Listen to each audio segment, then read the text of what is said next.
주님께서 여러분과 함께. 루카가 전한 거룩한 복음입니다. 불행하여라 너희 바리사이들아, 정의와 하느님 사랑은 소홀히 하는구나. 이것도 해야 하지만 저것을 소홀히 해서는 안 된다.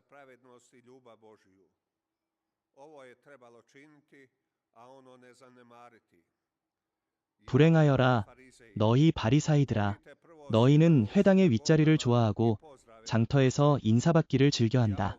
불행하여라 너희는 표시 없는 무덤 같아서 사람들이 그 위를 밟고 다니면서도 그것을 알지 못한다.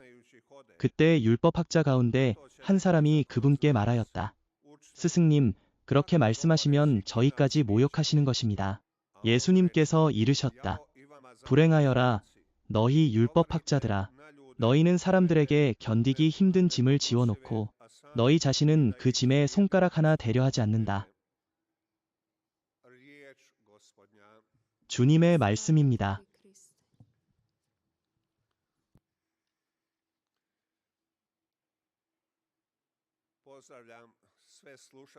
사랑하는 형제자매 여러분, 메주고리의 평화 라디오를 통해 함께하고 계신 모든 형제자매 여러분께 인사드립니다. 그리고 이 저녁, 이 자리에 모여 하느님께 영광을 드리기 위해 함께한 형제자매 여러분, 이 거룩한 성찬례 안에서 프란치스코의 인사로 여러분께 인사드립니다. 평화와 선. 오늘 복음은 예수님께서 결코 좋은 말씀을 하지 않으신 사람들을 우리에게 보여줍니다. 그들은 그 시대의 하느님과 백성 앞에서 중요한 직무를 맡고 있던 이들이었습니다. 그들은 책임 있는 위치에 있었지요. 바로 당시의 율법학자들과 바리사이들이었습니다. 바리사이들은 하느님의 율법을 연구하는데 평생을 바쳤고 자신들을 그 율법의 전문가라고 여겼습니다. 그들은 십계명을 세분화하여 수많은 자잘한 규정과 규칙으로 나누어 놓았습니다. 그들의 지나친 열심은 결국 하느님의 뜻을 가리는 부담스러운 법으로 바뀌었습니다. 하느님 사랑과 이웃 사랑이라는 믿음의 본질을 잃게 만든 것이지요. 그들은 사람들을 하느님께 이끄는 대신 외식으로 몰아넣었습니다. 그러나 하느님의 계명의 핵심은 언제나 사랑입니다. 그 사랑은 자신을 내어주며 이웃의 짐을 함께 지는 희생의 사랑입니다. 하지만 바리사이들은 그러한 사랑을 실천하지 않았습니다. 그리하여 그들은 율법의 진정한 정신을 이해하지 못한 자들이었습니다. 그들은 말로는 하였으나 행동으로는 따르지 않았습니다.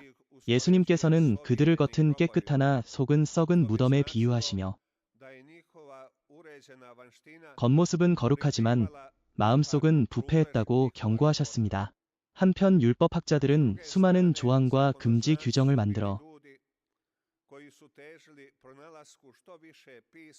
하느님의 십계명과 인간이 만든 전통을 구별하지 못했습니다.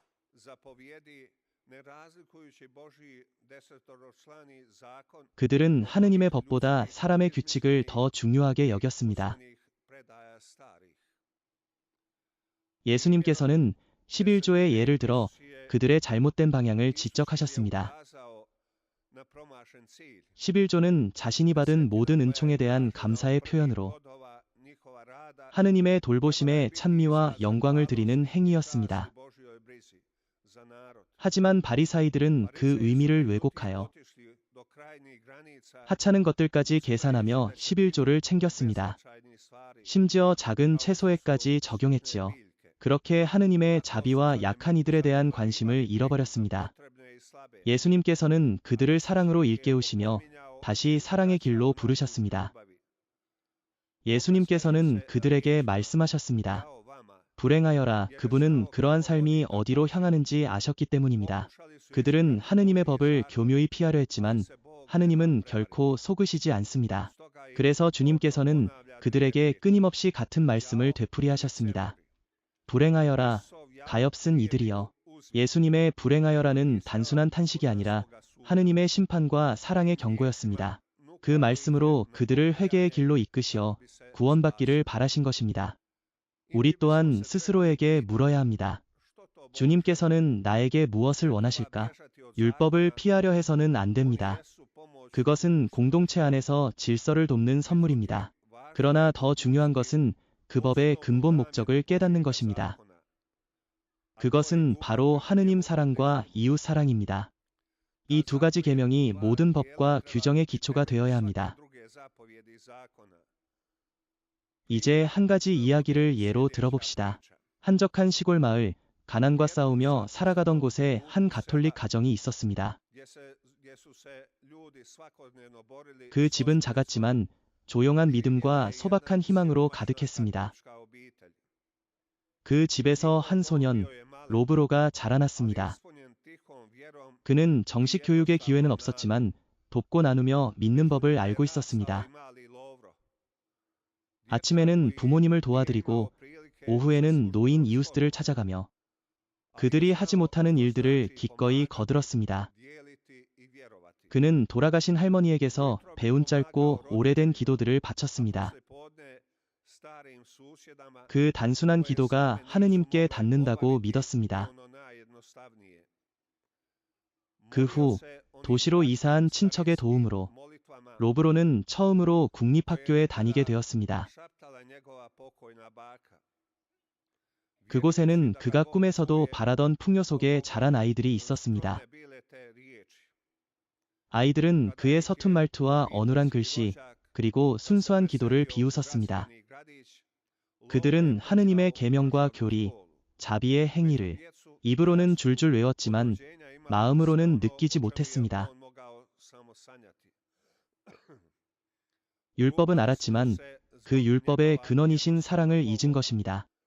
어느 주일 학급이 함께 미사에 참여했을 때 사제가 조용히 주님 앞에서 묵상하는 시간을 청했습니다.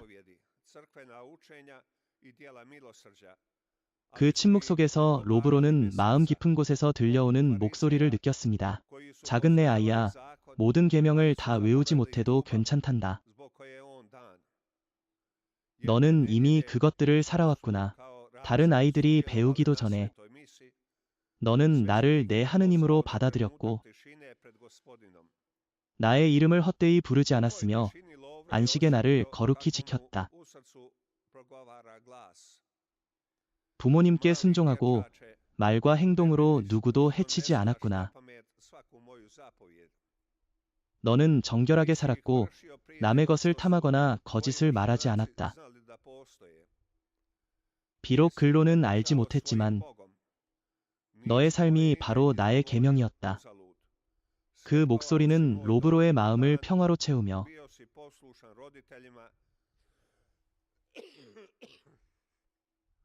그가 하느님 사랑 안에 살고 있음을 깨닫게 하였습니다. 그는 비록 배움이 부족했지만 사랑으로 율법을 완성한 아이였습니다. 하느님과 이웃을 향한 사랑이 그를 바른 길로 이끌었습니다. 세월이 흐르며 많은 것을 배우게 되었지만 그는 언제나 하나만을 기억했습니다. 처음부터 나는 내 사랑으로 너를 헤아려 왔다. 그 순간 로브로는 자신의 삶의 의미를 깨달았습니다. 하느님께서는 화려한 말이나 학식 있는 언어를 바라지 않으십니다. 그분께서 찾으시는 것은 사랑으로 가득한 깨끗한 마음입니다. 그날 이후 로브로의 삶은 조용히 빛나는 등불이 되어 소박하지만 살아있는 믿음으로 주변 사람들을 변화시켰습니다. 그는 뒤늦게 많은 지식을 얻었지만 그 모든 것을 지탱한 것은 어린아이처럼 순수한 하느님과 이웃에 대한 사랑이었습니다. 예수님께서는 제자들에게 학문을 쌓으라고 요구하지 않으셨습니다. 그분은 외식과 위선을 버리고 진리 안에서 살라고 초대하셨습니다. 그리고 하느님의 사랑을 기쁘게 증언하라고 하셨습니다. 배신과 부정함, 위선과 불신앙의 순간에도 예수님께서는 다른 사람을 탓하지 않으셨습니다. 오히려 제자들이 자신을 돌아보도록 이끄셨습니다. 너희는 얼마나 진심으로 내 말을 듣고 있느냐 하고 물으셨습니다. 그분은 무엇보다도 우리 삶으로 고백하기를 바라십니다. 주님은 나의 목자, 나는 부족함이 없습니다. 오늘날에도 바리사이들과 율법학자들이 존재합니다. 현대의 바리사이들은 모든 것을 계산하려 합니다. 심지어 타인의 의로움과 구원까지도 재단하려 듭니다. 그들은 다른 이들을 설득하는 데에 시간을 보냅니다. 마치 하느님을 대신해 도덕을 세우는 것이 자기 임무인 양말입니다. 자신은 죄가 없다고 여기며 회개의 필요성을 느끼지 못합니다. 사람들 앞에서는 완전함과 의로움을 드러내려 하지만 그 마음속에는 교만이 자리 잡고 있습니다. 그들은 자신이 거룩하다고 믿으며 손가락질로 다른 이의 죄만을 바라봅니다. 그러나 중요한 것은 오직 하나. 하느님께서는 우리의 마음을 보신다는 것입니다. 오늘 저녁 우리 각자는 스스로에게 물어야 합니다. 나는 지금 하느님 앞에 어떤 사람인가? 이것은 우리가 자주 잊고 사는 그러나 가장 중요한 인생의 물음입니다. 우리는 일상의 가면 속에 자신을 숨기며 살아갑니다. 그러다 보면 결국 스스로의 잃어버린 모습을 보게 됩니다. 거칠애와 피상적인 신앙으로 인해 하느님과의 관계가 약해지고 결국 사람과의 관계마저 무너집니다. 우리가 이웃과 맺는 모든 관계는 하느님과의 관계 위에 세워진다는 것을 잊지 말아야 합니다. 하느님께 어떤 마음을 품는가에 따라 우리가 이웃에게 어떤 사람이 되는지가 결정됩니다. 하느님 눈에 비친 우리가 곧 진실한 우리 자신입니다. 혹시 우리는 일상 속에서 그분을 따르는 길에서 뒤처지고 있는 것은 아닐까요? 그 길 위에서 우리는 종종 믿음과 삶이 따로 노는 위험에 빠집니다. 입으로는 말하지만 행동으로는 따르지 않습니다. 모든 위선은 거짓 위에 세워집니다. 그렇기에 그리스도인이라면 누구나 진실함을 지향해야 합니다. 진실한 마음은 하느님께도 사람에게도 기쁨이 됩니다. 아무리 화려한 겉모습이나 가면으로도 진정한 행복을 얻을 수는 없습니다. 예수님께서는 그 점을 제자들에게 그리고 우리에게도 일깨워 주십니다. 이 세상에서 가장 중요한 것은 영원한 가치를 지닌 단 하나의 관계, 곧 예수 그리스도와의 관계입니다. 영원한 생명의 은총은 그분을 믿는 모든 이에게 거저 주어집니다. 우리는 각자의 삶 안에서 주님을 섬기며 그분의 상을 받을 수 있습니다. 우리의 작은 행동 하나하나도 하느님께서 빚어가시는 아름다운 구원의 모자이크의 조각이 됩니다. 그 모자이크의 빈자리는 우리 각자가 채워야 할 자리입니다. 기억하십시오. 이 땅 위에서 그리스도께서는 우리의 몸을 통해 일하십니다. 그분께는 우리의 손이 곧 그분의 손이며 우리의 발이 곧 그분의 발입니다. 그분은 우리를 통하여 사랑을 실천하게 하십니다. 성령의 은사는 하느님께서 당신의 은총을 세상에 흘려보내시는 통로입니다. 우리가 하느님의 계명을 지키며 사랑을 드러낼 때, 그리고 모든 반대와 시련 속에서도 믿음을 잃지 않을 때, 또 가난하고 병든 이들, 불행한 이들을 위해 자비를 베풀 때, 우리 주변의 고통을 덜어주고 위로할 때, 그때 우리는 하느님 나라를 금과 은, 보석처럼 아름답게 세워가고 있는 것입니다. 하느님의 구원 계획에 동참하고자 한다면 우리는 그분의 말씀을 실천하며 사랑의 법을 살아야 합니다. 그것이 세상을 새롭게 하고 영원한 기쁨에 이르는 길입니다. 아멘.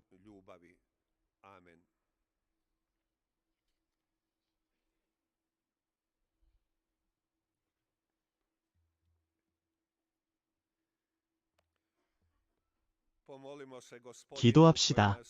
주님의 성령께서 우리를 바로잡아 주시고 참된 길로 인도해 주시기를 청합시다. 주님, 당신의 교회 안에 한 사람도 위선자가 없게 하소서. 주님, 당신의 선하심으로 모든 민족을 당신께로 이끄소서. 주님, 당신의 성령을 보내시어 저희가 하느님의 일을 하게 하소서. 운동선수들에게 영육의 건강을 주시어 그들의 재능으로 사람들에게 쉼과 기쁨을 주게 하소서.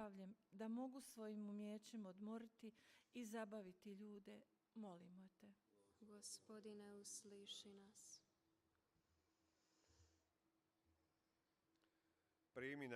주님, 저희의 기도를 받아들이시어 모든 이가 성령의 인도로 선의 길을 걷게 하소서.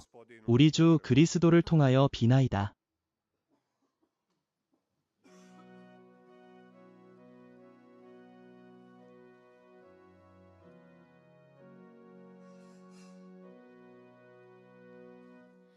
Mi ti, Oče, prinosimo